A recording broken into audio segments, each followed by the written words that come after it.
Review करेंगे web series 1962 the war on the hills.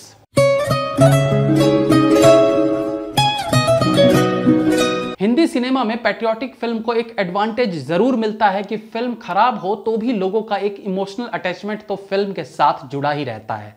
वो emotional attachment इसलिए होता है कि हमारे देश में जवानों को बहुत सम्मान की नजरों से देखा जाता है। अब अगर फिल्म या वेब सीरीज की बात करें तो obviously it's all about business. तो फिल्म मेकर इसके लिए केवल वॉर नहीं दिखाते बल्कि उसके साथ साथ उस वॉर से पहले और वॉर के बाद के सीन्स पर बहुत ज्यादा फोकस करते हैं। एक सैनिक की निजी जिंदगी, उसके दुख दर्द को दर्शाकर लोगों को कैरेक्टर के साथ इमोशनली अटैच कर देते हैं। दरअसल हमारे यहाँ के फिल्म मेकर्स ने लोगों की असली नब्ज पकड़ ली है, वो है इमोशनल ड्रामा। जिस देश में महिलाएं इतना ज्यादा सास बहू के सीरियल्स देखती हैं और कई बार तो इन सीरियल्स में मिहिर के मर जाने पर देश की औरतें खुद भी 2 दिन खाना नहीं खाती हों, तो ऐसे देश में आप इमोशंस के लेवल को समझ ही सकते हो। तो इसलिए फिल्म मेकर्स किसी भी जॉनर की फिल्म हो, इमोशनल तड़का जरूर डालते हैं। लेकिन ये वेब सीरीज उससे आगे है।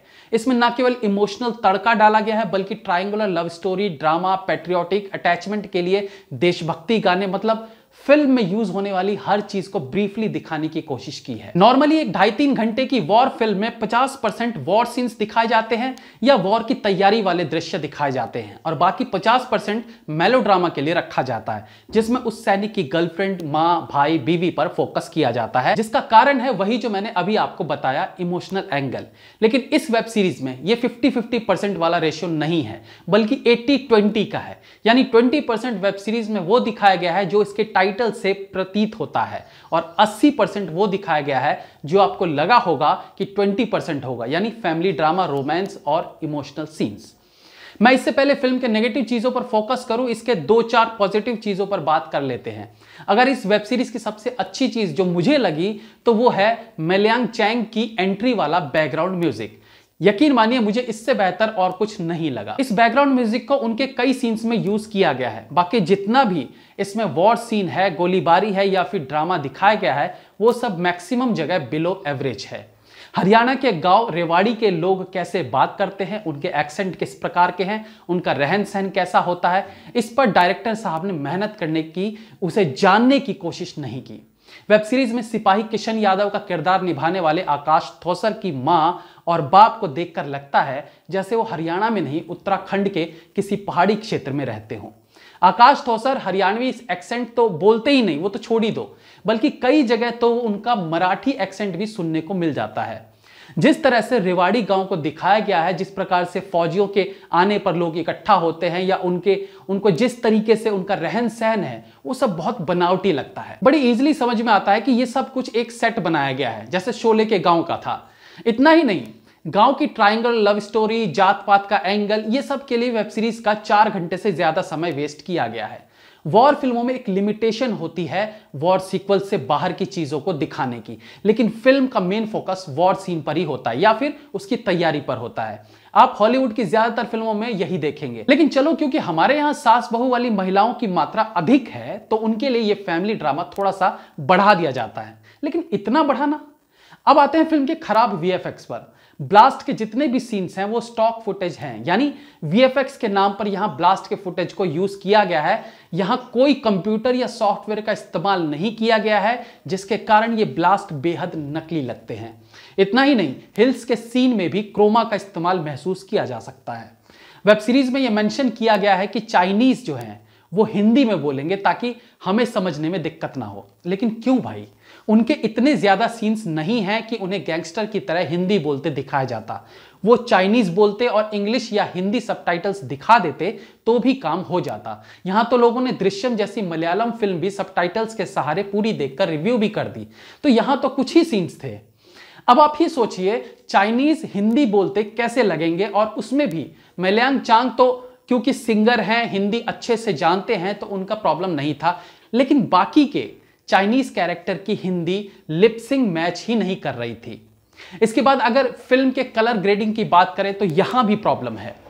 ग्रे टोन के साथ वॉर सीन्स हॉलीवुड में 20-25 साल पहले तक दिखाया जाता था, बट ठीक है, बर्फीली पहाड़ों पर ज्यादातर यही कलर टोन यूज किया जाता है। लेकिन फिर गांव के सीन्स में, शादी के सीन्स में भी वही कलर टोन, ये समझ से परे है। अब थोड़ी पॉलिटिकल बातें करते हैं। जवाहरलाल नेहरू को इतना फ्रस्ट्रेटेड दिखाना हजम नहीं हो पाता। फ्रस्ट्रेशन में टेबल पर हाथ मारना और सैनिकों के लिए आंसू आना तो मतलब जाने दो, ज्यादा बोलूंगा तो कहोगे पॉलिटिकल बातें कर रहा हूं। अच्छा, इस वेब सीरीज में पता चला कि एक्चुअली में जवाहरलाल नेहरू पीएम होते हुए भी पीएम नहीं थे। असली डिसीजन मेकर तो तब भी इंदिरा गांधी ही थी। कैसे इंदिरा गांधी 1962 में नेहरू जी की बेटी होने के नाते डिफेंस की मीटिंग में पार्टिसिपेट करती थी, फैसले लेती थी। अगेन ये पॉलिटिकल मुद्दा हो जाएगा। अब हम ये बात नहीं करेंगे कि उस वॉर से पीछे हटने की बात उस वक्त सबने कही थी, लेकिन नेहरू जी ने जाते जाते ये सारा ठीकरा उस वक्त के डिफेंस मिनिस्टर पर फोड़ दिया, ये कहते हुए कि उनका रेजिग्नेशन उन्हें लेना ही पड़ेगा। बोले अगर मैंने तुम्हें आज माफ कर दिया तो आने वाला इतिहास मुझे कभी माफ नहीं करेगा। लेकिन आने वाला इतिहास मतलब इतिहास तो पास्ट वाली घटनाएं होती है ना, आने वाला इतिहास कैसे हो सकता है, ये राइटर जाने। वेब सीरीज में माही गिल पूरी कहानी अपने नाती नतनियों को सुनाती है, लेकिन उनके बुढ़ापे वाले लीपापोती को आप कैसे जस्टिफाई कर सकते हो?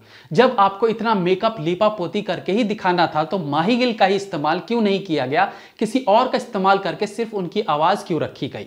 दूसरी बात कि वो कहानी में बताती है कि उनको कैंसर हो रखा था, जिसको वो अपने हस्बैंड और अपनी बेटी को नहीं बताती, लेकिन वो कैंसर वाला अटैचमेंट दर्शकों से नहीं हो पाता। ये कैंसर वाला एंगल दर्शकों के दिल में इमोशनल फील नहीं ला पाता, क्योंकि सबको पता होता है कि इसे कुछ होगा नहीं इस कैंसर से, क्योंकि कहानी तो यही सुना रही है, वो भी बुढ़ापे में, तो जाहिर सी बात है बुढ़ापे तक वो जिंदा होंगी, मतलब कैंसर से उसे कुछ नहीं हुआ होगा। अच्छा, एक बैकग्राउंड म्यूजिक की मैंने तारीफ की, लेकिन फिल्म के कुछ सीन्स में जहां दो बहनें किसी बात को लेकर इमोशनल हैं, या इसके आगे और भी एक दो सीन्स में बैकग्राउंड म्यूजिक में वैष्णव वजन वाला भजन क्यों बजता है ये पता नहीं चलता। एक वंदे मातरम करके पैट्रियोटिक सॉन्ग है जो इतना इफेक्टिव ही नहीं लगता। उस गाने पर कुछ बेहतर कोरियोग्राफी करने की जरूरत थी।